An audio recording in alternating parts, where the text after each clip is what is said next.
Washington is treating a close ally like a hostile power. The Pentagon's Defense Intelligence Agency has raised its counterintelligence threat assessment for Israel to critical, its highest possible designation, a classification typically reserved for America's most dangerous adversaries. The alert, reported by Al Jazeera and sourced to 2 current and 1 former U.S. official, signals that something has gone seriously wrong beneath the surface of one of Washington's most consequential alliances. At the heart of the concern, Israel is allegedly spying on the Trump administration itself.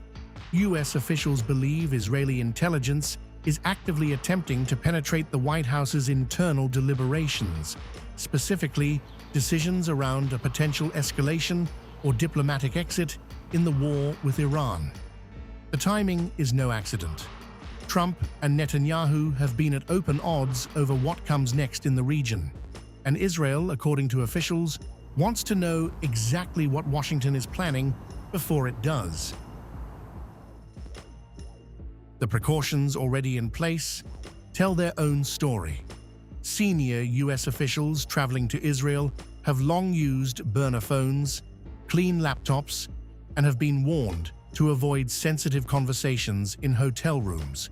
Standard protocol, officials say, for visits to a country with what one Washington think tank expert called a hyper-aggressive intelligence service. Those measures now carry new urgency.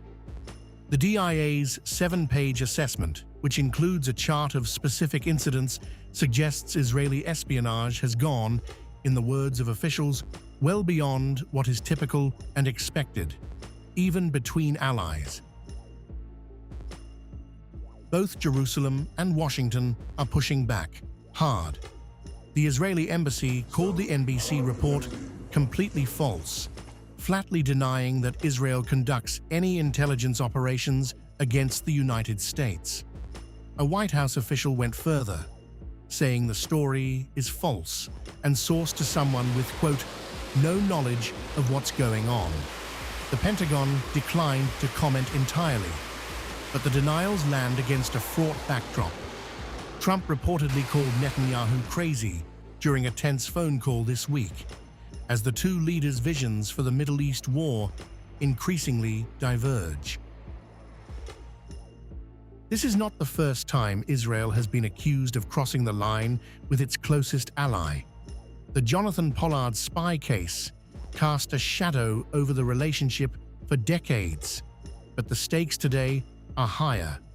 With a live war in the region, a ceasefire hanging by a thread, and the two governments openly at odds over Iran's future, the revelation that the Pentagon now formally views Israel through a counterintelligence lens, the same lens it uses for adversaries, marks a rupture that neither side can easily explain away.